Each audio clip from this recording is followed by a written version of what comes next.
memanjatkan kehadirat Allah Subhanahu wa Ta'ala, Tuhan yang Maha Kuasa.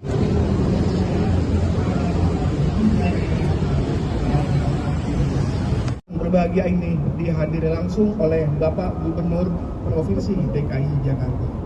Ini merupakan kebanggaan tersendiri bagi kami, insan Bina Marga, khususnya pasukan.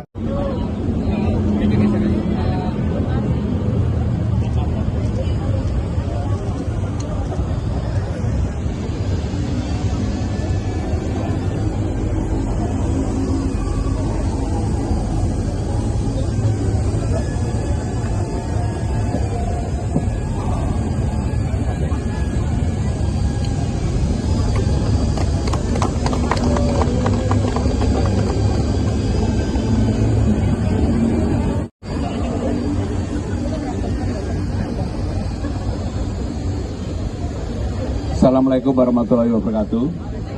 Rekan-rekan sekalian, hari ini pemerintah DKI Jakarta bersama Dinas Bina Marga mengadakan acara silaturahmi sekaligus halal bihalal bersama pasukan kuning yang ada, dan pasukan kuning yang ini adalah pasukan yang selama ini menjaga jalan berlubang, trotoar, dan berbagai aktivitas kerja lainnya.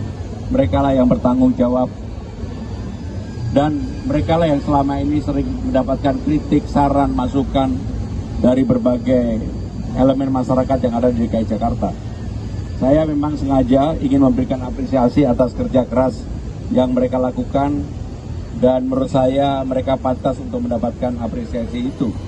Walaupun kemarin di Jakarta karena hujan yang dengan curah hujan yang cukup tinggi, seringkali baru ditutup jalannya, kemudian udah berlubang lagi, dan mereka bekerja untuk memperbaiki itu.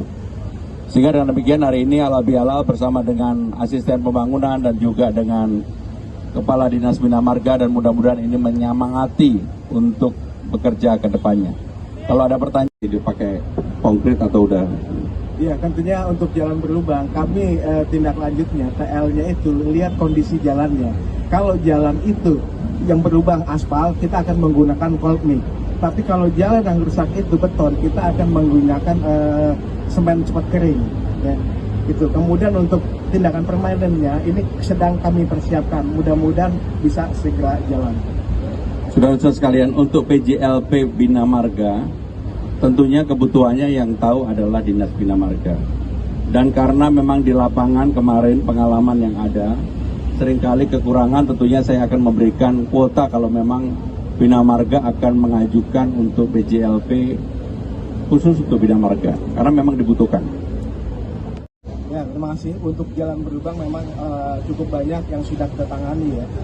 Waktu itu 6.000, tapi memang sudah meningkat lagi, tapi semua sudah kita tindak lanjuti. Dan kita akan memasuki untuk memasuki musim panas ini, kita akan lanjut dengan membuat jalan itu menjadi lebih baik lagi, akan kita layer jalannya untuk lokasi-lokasi tertentu. Itu penambahan permanen berarti Pak? Permanen nantinya. Iya, pemirsa, dalam unggahan terbaru di platform Truth Social, Presiden Amerika Serikat Donald Trump mengklaim bahwa Iran telah meminta gencatan senjata kepada Amerika Serikat dan menyebut Washington tengah mempertimbangkan permintaan dengan syarat Selat Hormuz dibuka sepenuhnya. Ya, terkait hal tersebut, pemirsa, juru bicara Kementerian Luar Negeri Iran membantah klaim Trump dan menyebut permintaan ataupun pernyataan gencatan senjata tidak benar dan tidak berdasar. Presiden Amerika Serikat Donald Trump mengklaim Iran telah meminta gencatan senjata kepada Amerika. Namun, menurut Trump, Washington baru akan mempertimbangkan permintaan tersebut setelah Selat Hormuz kembali aman dan terbuka untuk lalu lintas internasional. Pernyataan itu disampaikan Trump melalui unggahan di Truth Social pada Rabu 1 April 2026. Dalam postingannya, Trump menyebut Presiden baru Iran yang lebih cerdas dan kurang radikal dibanding pendahulunya baru saja meminta gencatan senjata kepada Amerika Serikat. Meskipun ia tidak merinci kepada siapa tepatnya pembicaraan itu dilakukan. Sebelumnya, Trump juga sempat menyebut adanya Presiden baru Iran dalam wawancara dengan Reuters yang merujuk pada Presiden Iran Masoud Pezeshkian yang mulai menjabat pada Juli 2024 serta pengangkatan pemimpin tertinggi baru Mojtaba Khamenei setelah ayahnya wafat akibat serangan udara. Namun juru bicara Kementerian Luar Negeri Iran membantah klaim Trump. Mereka menilai pernyataan soal permintaan gencatan senjata itu tidak benar dan tidak berdasar. Sementara itu, Trump menegaskan bahwa Amerika Serikat baru akan menanggapi permintaan gencatan senjata jika Selat Hormuz sudah bebas dan aman. Selat Hormuz sendiri merupakan jalur strategis global untuk pengiriman minyak, sehingga keamanan wilayah ini menjadi prioritas bagi Amerika Serikat dan sekutu internasional. Berbagai sumber IDX Channel. Pemirsa, Eropa berpotensi untuk mengalami resesi jika konflik Iran berlarut-larut dan harga minyak melonjak di atas $150 Amerika per barrel. Pernyataan tersebut pemirsa diungkapkan oleh pembuat kebijakan European Central Bank, Yanis Stournaras, dalam wawancara terbaru dengan media. Adapun peringatan ini muncul di tengah meningkatnya kekhawatiran global terhadap dampak konflik Timur Tengah terhadap ekonomi dunia. Sementara itu sebelumnya Bank of England menyebut perang Iran sebagai guncangan pasokan negatif yang signifikan bagi ekonomi global yang meningkatkan resiko terhadap stabilitas keuangan. Menurut Bank of England, kombinasi pertumbuhan yang melemah, inflasi yang meningkat dan biaya pinjaman yang lebih tinggi dapat memicu tekanan bersamaan di berbagai sektor, mulai dari pasar, obligasi pemerintah, kemudian kredit swasta hingga valuasi saham teknologi Amerika Serikat. Adapun pemirsa, sebagai catatan, sejak serangan Amerika Serikat dan Israel terhadap Iran pada 28 Februari lalu, gangguan di Selat Hormuz yang merupakan jalur utama sekitar 20% pasokan minyak dan gas dunia telah mendorong lonjakan harga energi secara global.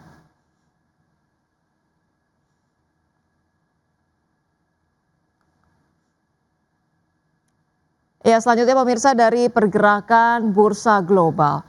Bursa ekuitas Wall Street berakhir di zona hijau pada perdagangan Rabu, didorong oleh lonjakan saham kakap seperti Alphabet, Meta Platforms, dan Amazon setelah Presiden Donald Trump memberikan sinyal bahwa konflik di Timur Tengah mungkin akan segera berakhir.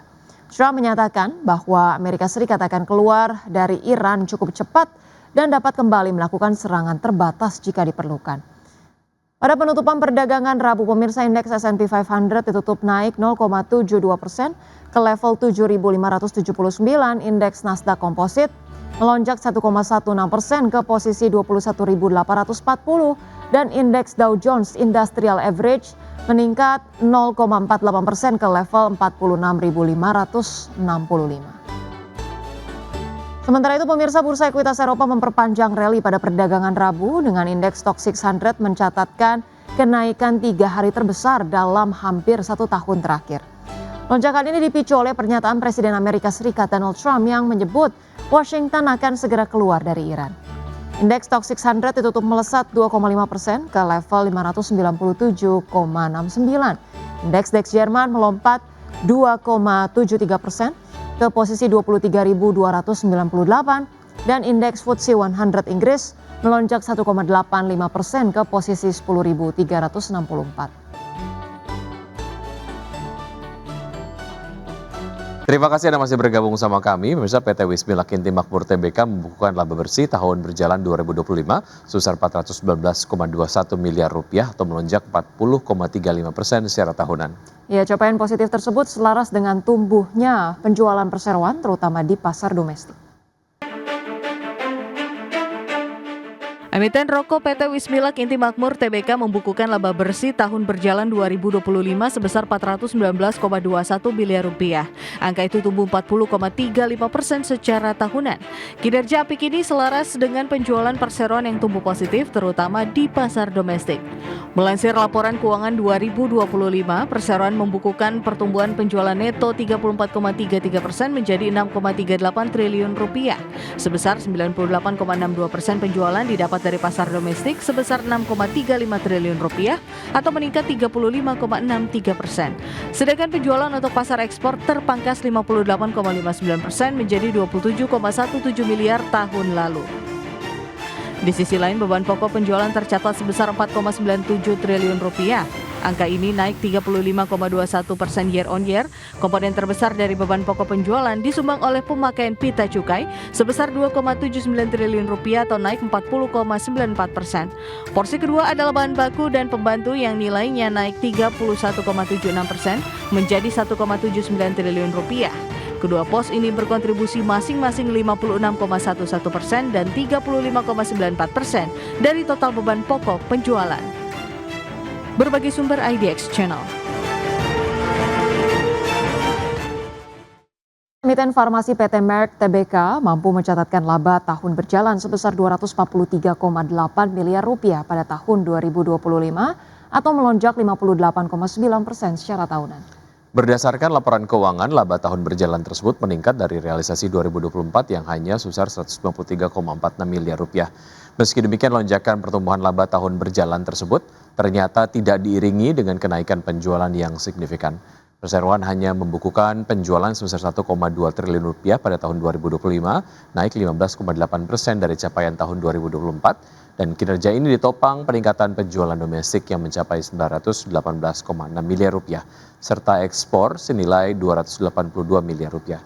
Dari sisi operasional, segmen kesehatan konsumen menjadi penyumbang laba terbesar dengan laba sebelum pajak dan beban keuangan 206,2 miliar rupiah, jauh di atas segmen biofarma sebesar 114,1 miliar rupiah. Ya, pendapatan PT Bukit Asam Persero Tbk atau PTBA sepanjang tahun 2025 terkoreksi tipis. Iya, namun tekanan harga batubara global membuat laba bersih turun signifikan. Pendapatan PT Bukit Asam Persero Tbk atau PTBA sepanjang tahun 2025 terkoreksi tipis. Namun tekanan harga batubara global membuat laba bersih turun signifikan. Pendapatan usaha PTBA tercatat sebesar 42,65 triliun rupiah, turun tipis 0,27% secara tahunan. Penjualan didominasi pasar domestik sebesar 54%, sementara 46% lainnya berasal dari ekspor ke sejumlah negara seperti Bangladesh, India, Vietnam, Korea Selatan, dan Filipina.